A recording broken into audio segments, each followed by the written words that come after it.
የተከበሩ አፈ ጉባኤ፣ የተከበራችሁ የምክር ቤት አባላት፣ ክቡር ፕሬዝዳንት ታዬ አስቀስላሴ ለዚህ ዓመት የሥራ ክንውን በዋና ዋና የመንግስት አቅጣጫዎች ላይ ባደረጉት ንግግር ላይ ለተነሱ ጥያቄዎች ምላሽ ለመስጠት እድል ስላገኘው እኔም እጅግ አድርጌ ማመስገን እፈልጋለሁ። በመጀመሪያ የተከበረው ምክር ቤት እና ክቡር አፈ ጉባኤ 2017 በኢትዮጵያ ታሪክ እና የታሪክ ጥፋት ውስጥ ትላልቅ ጉዳዮች ያሳካንበት ይቻላሉ ተብሎ የማይታሰቡ ጉዳዮች ተችለው ያየንበት የተከናወንበት የተናገርናቸውን ቃል የገባንባቸውን ዋና ዋና ጉዳዮች የፈጸምንበት እጅግ የስኬት ዓመት በጋራ ማሳለፍ ስለቻል እንኳን ደስ ያላችሁ ላችሁ ወዳለሁ።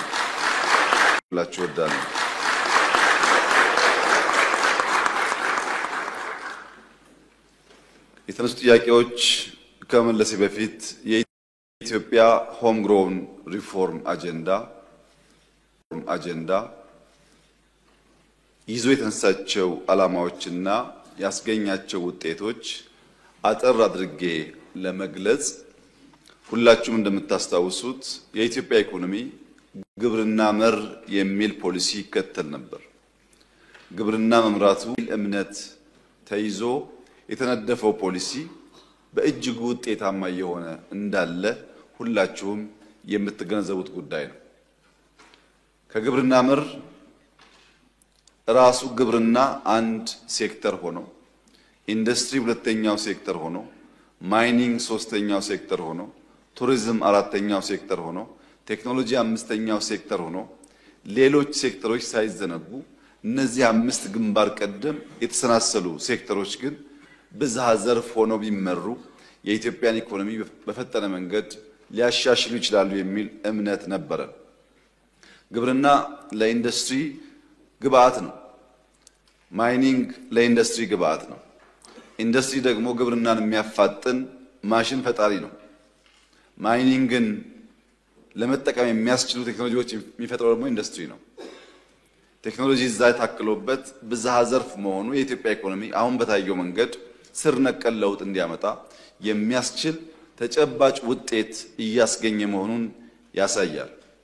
ብዝሃ ተዋናይ ደግሞ ያልነው መንግስት አንድ ኢኮኖሚ አንቀሳቃሽ ኃይል ሆኖ ብቻውን ሳይሆን መንግስት ከግል ሴክተር ጋር ተሳስሮ ብቻውን ሳይሆን መንግስት ከህዝብ ጋር ተሳስሮ መንግስት ከአጋር ድርጅቶች ሲቪክ ሶሳይቲ ጋር ተሳስሮ የኢትዮጵያን ልማት በየፈርጁ ማፋጠን አለበት የሚል እምነት ተይዟል። በተለይ ፓብሊክ ፕራይቬት ፓርትነርሺፕ የሚባለው ሐሳብ በሐሳብ ደረጃ ያለ ቢሆንም ፓብሊክ ፒፕል ፓርትነርሺፕ ግን በመንግስት ደረጃ ግልጽ አቅጣጫ የተቀመጠለት ከለውጡ በኋላ ነው።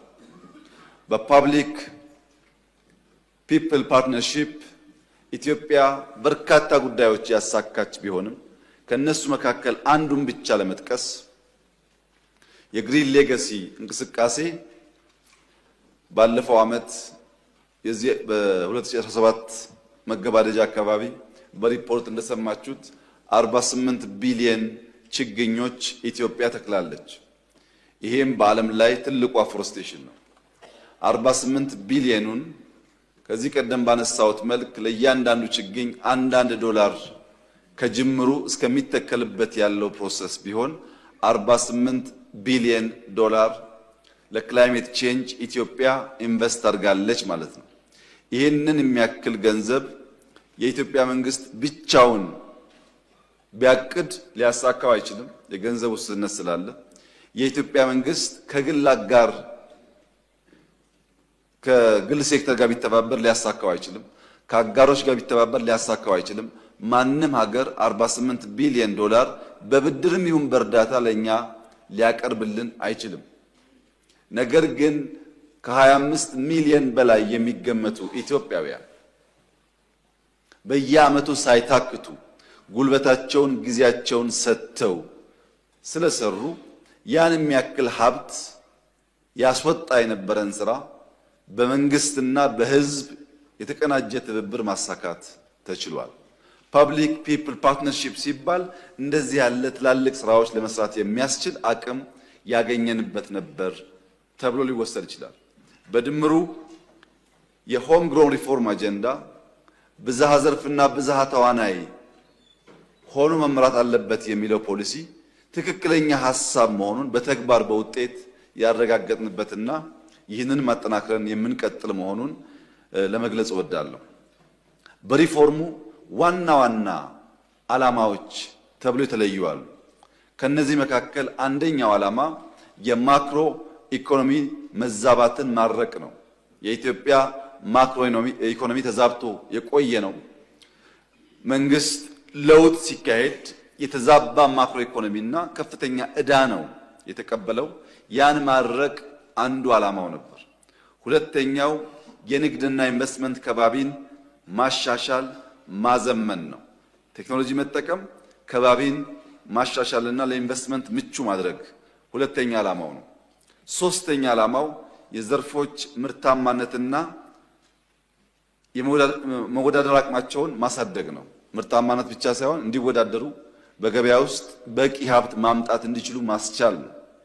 አራተኛው የማስፈጸም አቅማችንን ማሳደግ ነው። እንደ መንግስት እንደ ህዝብ ያለን አቅም መሻሻል ማደግ ስላለበት እሱን ማሳደግም ዓላማ ያደረገ ነው። አምስተኛ ዘላቂ የፋይናንስ ስርዓትና ኳሊቲ ግሮዝ ማረጋገጥ ነው። ኳሊቲ ግሮዝ ሲባል ከውጭ በሚገኙ የኮመርሻል ሎን የሚሰሩ ስራዎች ሳይሆኑ ልክ እንደ ኮሪደር ዴቨሎፕመንት ያለ በጣም ሰፋፊ ስራ አንድም ብድር ከውጭ ሳይመጣ የኢትዮጵያን አቅም ተጠቅሞ ቀን ከሌት በመስራት ሀገር መለወጥና ማሳደግ ስለሚቻል በኮመርሻል ብድር ላይ የተመሰረተውን እድገት በተለየ ዳይሜንሽን መምራት መቻል ማለት ነው። እነዚህና ሌሎች በርካታ ዓላማዎች የያዘ ነበር የሪፎርም ጅማሮና አጀንዳው። ምን ውጤት አስገኘ የሚለውን ለማየት በመጀመሪያ አንዱ የማክሮ ኢኮኖሚ ስብራት ገቢ ነበር። ገቢን ለማሻሻል ዘመናዊ ቴክኖሎጂ ራሱን የቻለ ሪፎርም በፕራይም ሚኒስትር ኦፊስ የሚመራ የስትሪንግ ኮሚቴ ተቋቁሞ ሰፋፊ ስራዎች ተሰርተዋል። አመርቂ ባይባልም ከፍተኛ ለውጥ መጥቷል። የኢትዮጵያ መንግስት ገቢ ተሻሽሏል። በለውጡ ጊዜ 170 ቢሊዮን ብር ነበር የመንግስት ገቢ። በዚህ ዓመት 1 ትሪሊዮን ብር ይጠበቃል። ስለዚህ ለውጥ አለ ማለት ነው። ሁለተኛው ኤክስፖርት ማሻሻል ነው። በኋላ በቁጥር መጣበታለሁ። ኤክስፖርትም በከፍተኛ ደረጃ ለውጥ አምጥቷል። ግን በቀለለ መንገድ ምክር ቤት እንዲገነዘብ ከአምና በፊት ሪፎርም ሳንጀምር 2016 ዓመቱን ሙሉ ኤክስፖርት ያደረግነውን አማውንት በዚህ ዓመት በ4 ወር ብቻ ኤክስፖርት አድርገናል። የዚህ ዓመት 4 ወር ከአንድ ዓመት በፊት የነበረውን የዓመቱን ኤክስፖርት ሸፍኗል ማለት ሪፎርሙ የሚጨበጥ ውጤት አምጥቷል ማለት ነው።